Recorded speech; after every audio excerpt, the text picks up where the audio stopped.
Guys, isazishe lapha ithi necast namhlanje kwelapho the boxers zenza khona ke i-way in. But next to me ndimene Abulela from eMdantsane kwa-13 yena ke uyi-challenger to main bout yangomso. Ayabulela njani mfondini? Ndaphela nam ndoda. Ngomso mfondini yiloo nto ngomso. Namhlanje i-way in uva njani king of-fight yangomso? Andiziva ndiphembe nezi. Ndiyayazi zawunikela into endinayo ngomso. And ndijimile for the fight. Yeah. Fit for it.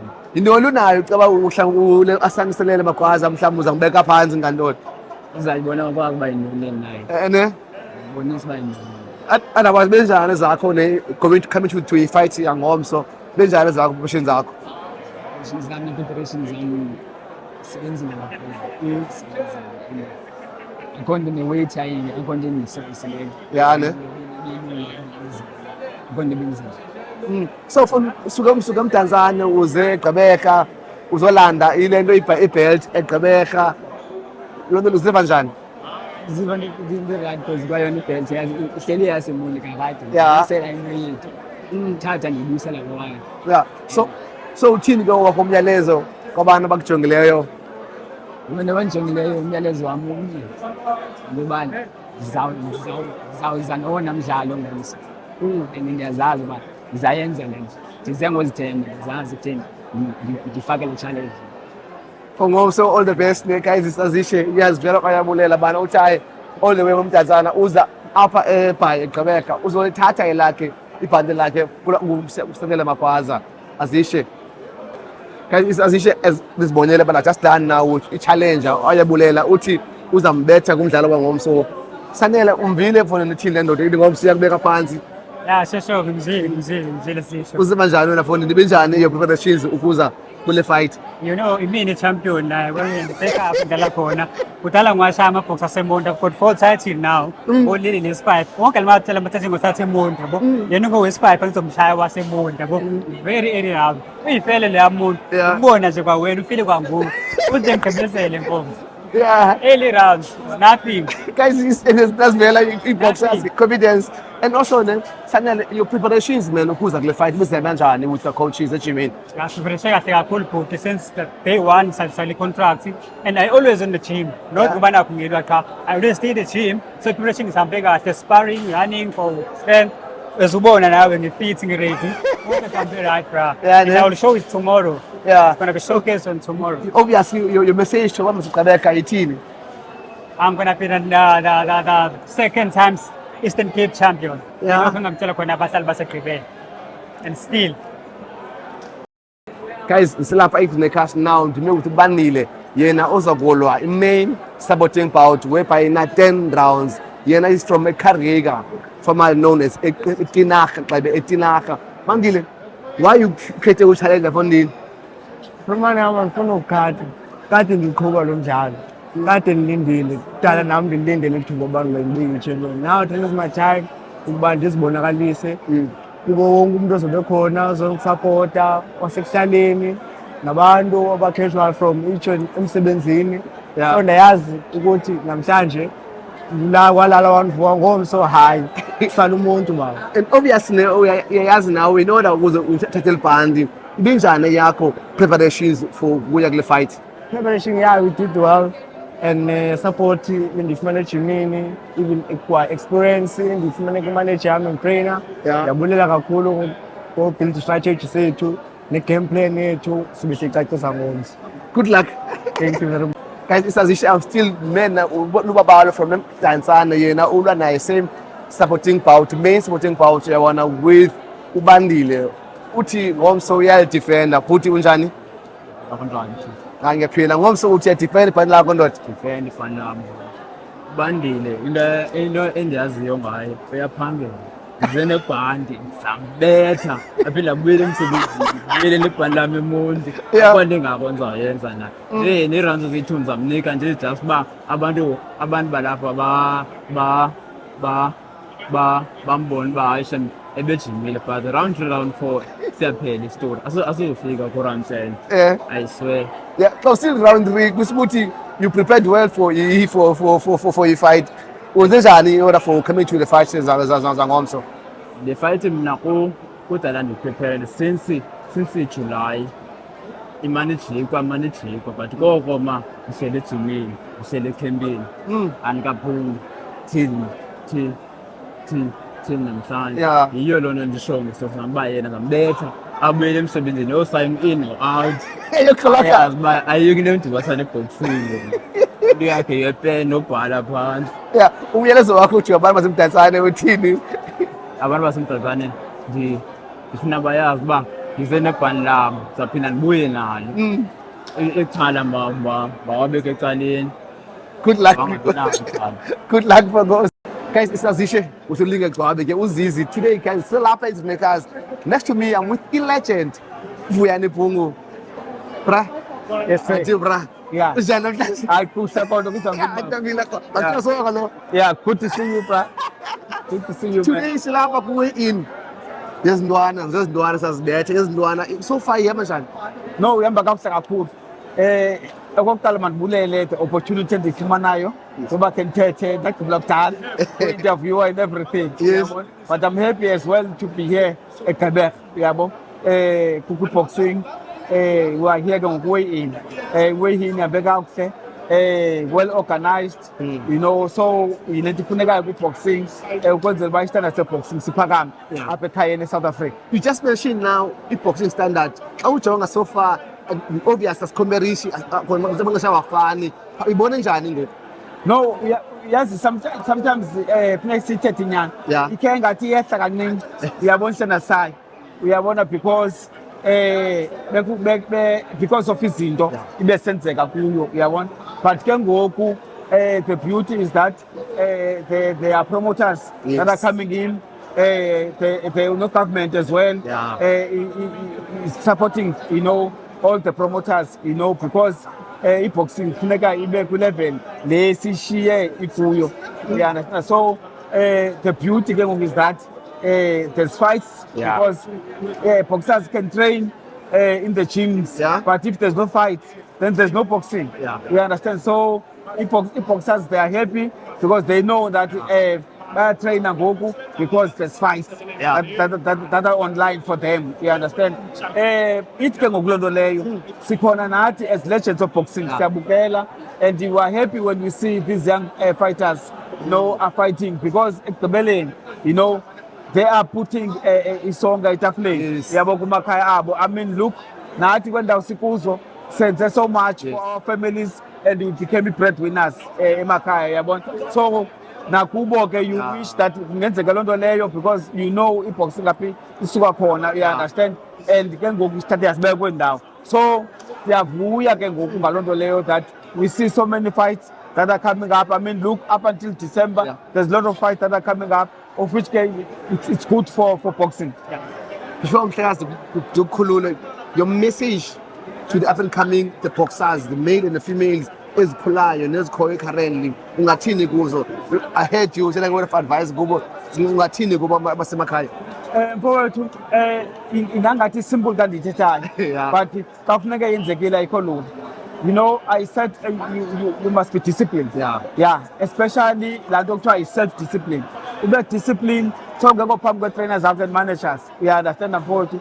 The only thing nami endibeke kule ndawo yi-discipline. Uyabo, ukwazi ukwahlula izinto nozityayo, uyabona, nokuziphatha kakuhle nexesha, because it's very important into yexesha, because kaloku look, umzimba uyi-one wenza yonke into, abanye bayafunda. You understand? So laa mzimba uyayinida laa rest.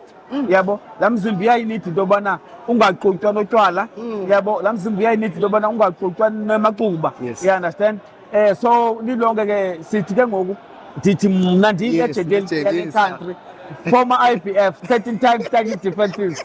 I'm saying iyenzeka le nto only if uphethe kakuhle, only if you want. Yabona, it's very important ukuthi uyifune le nto ufunayo, and anything that is possible, yabona, anything is possible if uputha imind kuloo nto usukuba uyenza, yabona. So nabo bafana, I'm saying sky is the limit, only if they want it really, boxing, and they want to be world champions, they want to be South African champions. Ilula loo nto and iyenzeka. Singabeba siyabuliswa ngabantu abaninzi, and abantu, you know, akhona ndiyithanda endivisa kamandi abantu bathi you are still our champion. Yeah. Uyayibona mfowethu, nami ngibonele nje ngibona wena. uyayibona nje indlela nje yoziphatha mfowethu, uyayibona. So anything is possible ebomini only if you want it. So I was saying to them, you know, they must push it. Yeah, they must push it forward. Yeah. So thank you so much. Well, I'm Yeah. to share interview with you. Yes. Koyona iyodwa. Guys, it's Azishe Zemidlalo.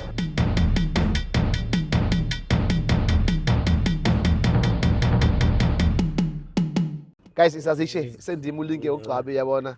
Sisuka kwi-boxing now ndilapha e-NU2 Stadium with the legend. They bamazi ke as uCoach Dewey. Otherwise nguzoyisile Patrick Kasem. Coach unjani namhlanje? So right man, futhi. Ayena. Ngiyabulela ukubona nina. Yeah. Namhlanje man. Navuya. Coach, sasikwazi thina ukwi-football. Kasixelele kapha Azishe iqale phi indaba yakho ne-coaching? No, i-coaching wena futhi iqala kwami ucoach ndifike apha eMotherwell ngo-88. Okay. And then apha sibe ngo-88 kusinjalo kwabakho iclub yethu i-City Defenders. Yeah. I-Defenders iyi-team ebheyise eNondlwane. Okay. Apha i-NU8 but ekubeni ibheyise khona kwawo.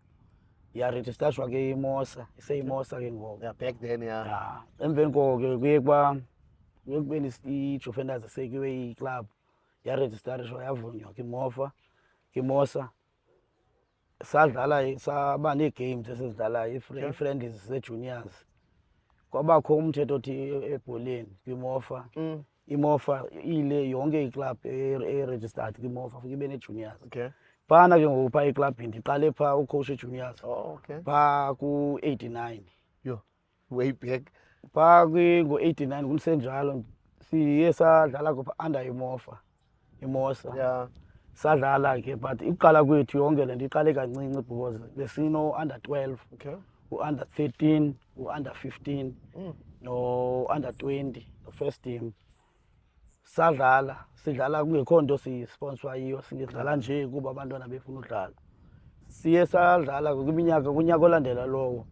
Kwabakho safumana isponsor sika-Aberdare Cables. Okay. Yo, dale khona Aberdare. Yeah. Aberdare Cables ke ngoku wathi ifunekele league yethu idlale e-stadium. Oh. Siye safumana i-stadium uno-20 stadium esibizwa ukuba uno-20 NU4B. Emhlobomvu. Yeah. Sidlalile ke phaa kakhulu. Sadlala phaa sadlala siproduce players. Yeah. Siphuma phaa iplayer kula no-20 e4B. Sithe ke ngeli xesha uno-20 kufumaniseka ukuba ngaba uya emoshakala. Sashiftelwa apha e-NU2 kwabakho ii-games esizidlala apha e-NU2 ze-juniors. Unobangela ke ube kanti mna ndisabambelele kwi-juniors kungese into yoba i-juniors ayizi ngabantwana abasafuna ufundisa ibhola and ngabantwana ukuze iteam ize ibe yi-team iba yi-team nge-juniors. Ndiqale apho kuthanda i-juniors ndiye mna ndadidlala as under 20. Okay. Ndidlale iigame zambalwa azifikanga iigame zam naku-20 noba ndadlala only 6 games. Ngiyoni ingxaki yakho mnandi okanye Asuba ngekho mnandi mna iteam yayinengxaki yongabi nacoach. Fumaniseka abantwana bayavula bayozidlalela. Ndadicide ke ngoku into yoba mandithathe iteam ndincedise ucoach. Ndancedisa kucoach. Iye ke iJuventus yadlala walile phaa basithi phaa around phaa ku-2000. Yeah. Yaphela iclub. Okay. Uphela kweclub ndabizwa ngu-chairman we-Real Aces. Oh yes. uSipho Maqhaza Carlos, yes. Ndiye ke ngeli xesha ndiphaa kwi-Aces naphaa ndiye ndaqala into bendiyithanda i-Aces. Ndacoach i-Aces from i-juniors. Ndakhumbula New 8 that time. Ucoacha kwami i-Aces bidlala kwaCastle ngalaa xesha. Naphaa kukho into yokuba iteam ayidlali ngenazo kwa ezi-juniors. Yeah. UCarlos ke saye savana ngolo hlobo wathi uCarlos kum no mandithathe i-Aces ndiyise kule ndawo ndifunisa kuyo. Yeah, ku-junior football side, yeah. Sihambile ke i-Aces siziwinile itrofi. Ndakhumbula, yeah. Zininzi itrofi esiziwinileyo. Ndiye ndimka apha kwi-Aces ngo-2009. Okay.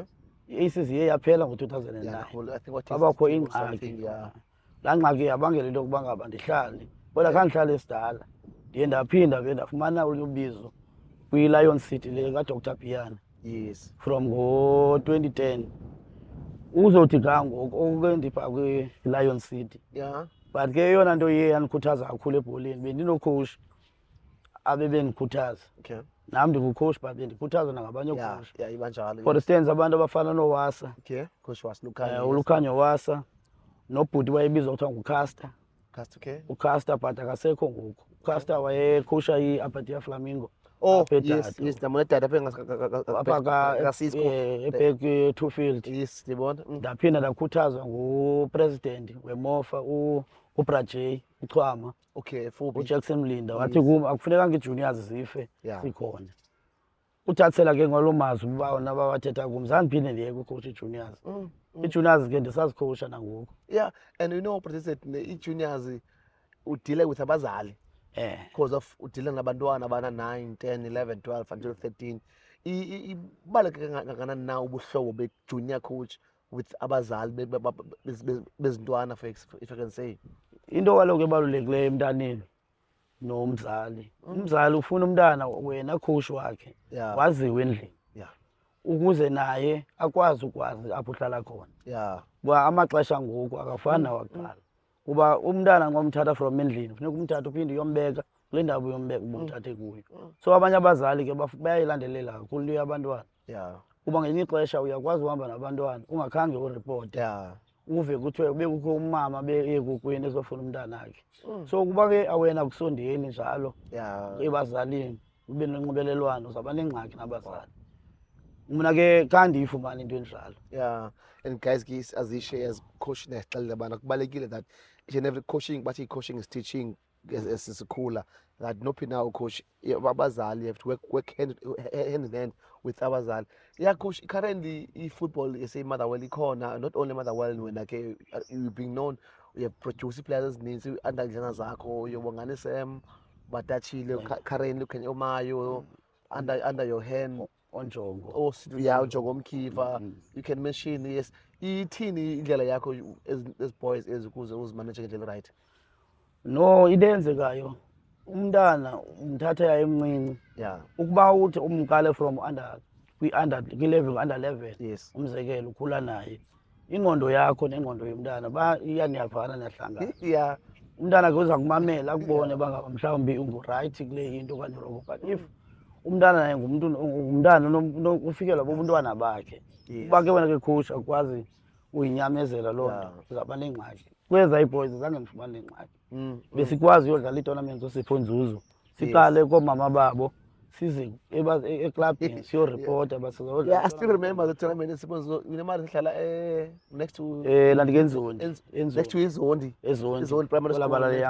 Le Joli Nabs ne? Nabs, yeah. Besidlala phana but abadlali abaninji baye baphuma siproduce kakhulu ibala siproduce kakhulu udlala ngo-20. Yes. Elona bala lela copy professional udlala no-20. 20 back in the days izidenti ezi-red. Identi ezibomvu.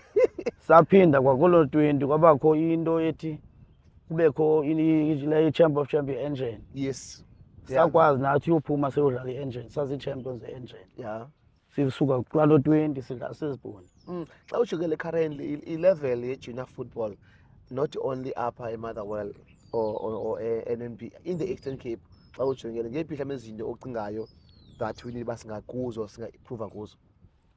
Mna ndizawuthi ukuba if isafa national phezulu unako ukuthi asincedise because ibuya ufumanisa into yoba kwilaa nto kwii-LFA ezininji Yeah. iyakwazi itimu ufumanisa uba itimu inyukile iziwinile ii-playoffs. Yes. iyodlala kwi-SAB but kwi-SAB ingakwazi unyamezela.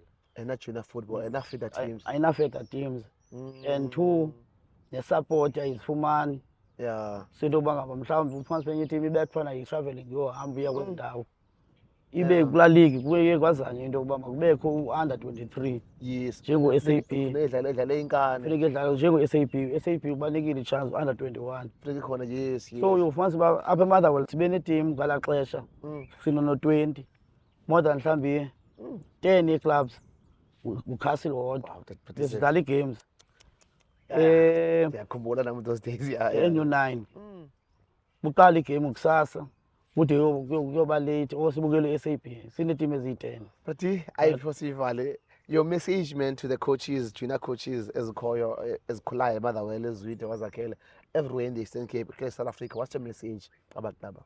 No, mna i-message ezabadlulisela yona ebholeni kuyanyamezela. Yeah. Xa ungukhoach ufuna ukunyamezela because sometimes kwezinye ii-teams azihoyi ii-juniors. Yeah. Ubona abantwana bezidlalela bodwa phaa. But laa mntana nxa iphumelele okanye icole ngenye iteam waphumelela sonke siyamolatha athi hayi laa player yenziwa ndim kodwa bengayihoyanga. Into endizayithetha apha kookhowushi abasakhulayo funeke bayazi into uba nxa ukhowusha akho lula. Yeah. Kunzima ukhowusha but funeke bona banyamezela. Into ke endizawuthi mna ndihamba nayo. Thanks, Coach. Ngakubulela mna. Sure, Coach. Guys, it's Azishe Zemidlalo as a coach Diwe esaziwa njalo uPatrick Usem esixelela bana guys, it's very important xa we're doing coaching junior football, please be patient ebantwaneni. Ezemidlalo Azishe.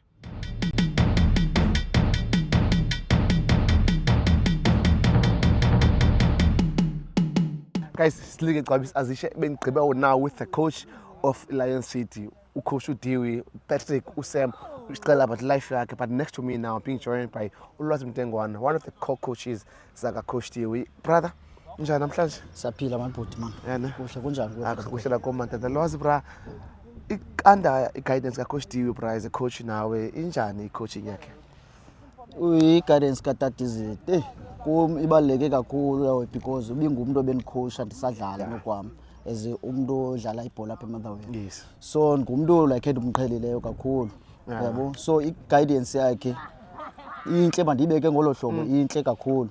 I-guidance kaTatizit. Yabo zininzi kakhulu into endizifundileyo kuye. Yabo nabantu abaninzi ubakhulisile apha ebholeni. So ndizawuthi inhle banowabeka ngamagama apheleleyo ebholeni. So now coach, now you coach as boys now, you know important kwendwana xa uzicoachayo that ifuneka zifunde ezikuwe as a coach with ezinye indawo uthe wafunda kuzo information about coaching.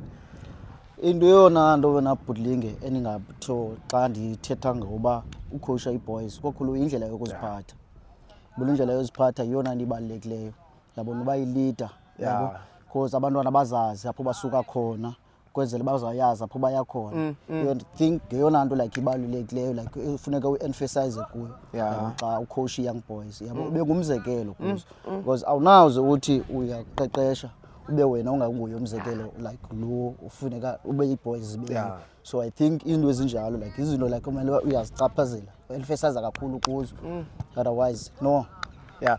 Obviously now Lwazi brother uyi coach nawe yabo ndakwazi ya coach, so a short term maphupha akho mhlambe one day ufuna uzibona phi ngecoaching. Ilula ukuthi hayi kunzima wona Bhudlinge. Yabo nje ngophi naphi na ucoach yabo. Ndiyabawela uzibona as a professional coach. Yabo ndiyabawela uzibona as a professional coach but ke mos lento ifuna like umuntu abe umuntu like oyaziyo bana ngaba yiyo into ilula. Lethi nabani na ngakwazi uyenza. Xa ubonakala bakho naso like i-characters zayo lento le yakufuneka uyazi ba uthatha kancinci ufunde ngalento. Otherwise ndiyayithanda yona uyithanda kanti ndiyabawela uzibona as a professional coach. Brother, all the best man, good luck ne. Ndibuyela kakhulu man brother man, all the best ne. Guys, Ezishe Zemidlalo nezivile from coach Lwazi esixelela bana yena kubalekile xa ucoach whenever ucoacha these boys funeke you make sure uyi leader wena indlela ophila ngayo uya leader makuthiwa uyabonakalisa. Now I'm being joined by one of the players ukhuhle kuyasixelela yena kuhle unjani mfondini? Naphila ngosinjani kuwe? Ndaphila nam brother man. Two mnandi mfondini. Hani mnandi bhuti. Dlala iposition. Dlala esosweni. Attacking defensive? Attacking number 10. Okay, xa udlala number 10 ngiziphi izinto ezifunekayo wena going forward? Kudlala ibhola phambili, thatha ibhola kwi-backline then usephambili, create chances. Yeah, now season izawuqala ngoba I believe in the off season ngoku ne. Last season ibizithini goals zakho as attacking midfielder? Igoals zami last season assist zakho yabona. Assist zami like befuna nje noba like 20 mhlambe assist. Yeah ne. Mhlambe first round. After 10 years or 5 years ufuna ukubona phi because le team leno yabonile obongane sembe suka from Lion City benyuka omkhiva bebesuka nabo until bonyuka to professional play baku PSL some of them wena awakho amaphupha athini? Amaphupha mina kudlala eBarcelona mina. Ngidlala abroad. apha local efondini akunathiwa. Anathi apha local. Andiziboni like ndidlala apha but ndifuna imela mhlawumbi like South Africa. Yes, i-coaching uva njani baphasi coach Diwi no coach Ulwazi uva njani baphasi coach? Yeah, ngiphansi kwabo like ndiziva like ngikwizandla ezi-right because into ezininzi ndizifundile phaa kubo. Yeah. Like nangoku indlela like indlela ngayo ndazibona ba improve. Okay, brother, ngosine. All the best kuhle brother next season yonke ne udlale Grain yabo. Guys, i-players can yazi i-players hleli nje zithetha bana zona one day he wants to represent the national team and also ufuna uzibona eSpain kwiBarcelona. Now uSiyabonga one of them buzile kuSiyabonga wathi hayi wena umnandi. Uthe bra umnandi kum. Hayi ngimnandi bro. Why you see umnandi? Ngoba ngiyadeliver ibaleni le ucoach ayifunayo. Ke position yakho egroundini? Ngidlala e-quarter right back. Right back. Okay. Ke player currently bafana bafana uplay right back. Mutawa. From which team? Mabele Santa. So injani brother sicalele ke le apha kuazishe zemidlalo kunjani udlala kwi-team ye-Lion City under ucoach Ulwazi no-Diwi? Angasho ukuthi hayi coach right ucoach aba right and team egrand so ikwazi ukupromote abadlali like khona abanye abakwazi abavele TV manje abasuka eLion City like Osemu okwayibo naye ubeke wajima engadlalanga yabo. Yeah, no coach basikhuthaza ukuthi senze right avoid nokuzo gcwala umgwaqo shaya ama drugs into ezikanjalo. Yeah, and currently now udlala kwi-senior team ye-Lion City. Sicale wena uqale phi udlala ibhola yakho under 12 under 9s up until ngokube iHotman. Yeah, inkinga ngikhulelanga ngapha. Okay. Sangifika like 5 years or 4 years la if I'm not mistaken. Okay. Khulele eDurban bengidlalela iWarriors but ngafika ikhaya right team right ekwazi ukukhulisa la. Ukuthi hayi ine history right so nami ngafika la endaweni right eLion City. Yeah. Bangolikamisa ngini ngezandla right. So what is your dream when as a player xa udlala ibhola ngumdlalo umdlalo wefootball obviously namaphupha akho fondini? Oba manje bengifuna ube player but yawazi nama injury wami.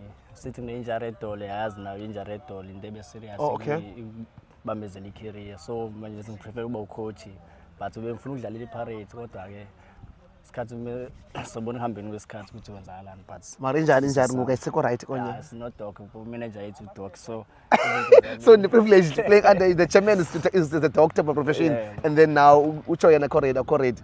Yeah, ngiready. Ready? Okay, so all the best next season. Good luck next season. Guys, it's Azishe zemidlalo with Linge Gqokabe. Guys, ningalibali ke you can get uAzishe on DSTV 260 on YouTube. Ukhona Azishe free version app you can get Azishe on TikTok we are there. Instagram sikhona zemidlalo zonke guys Azishe.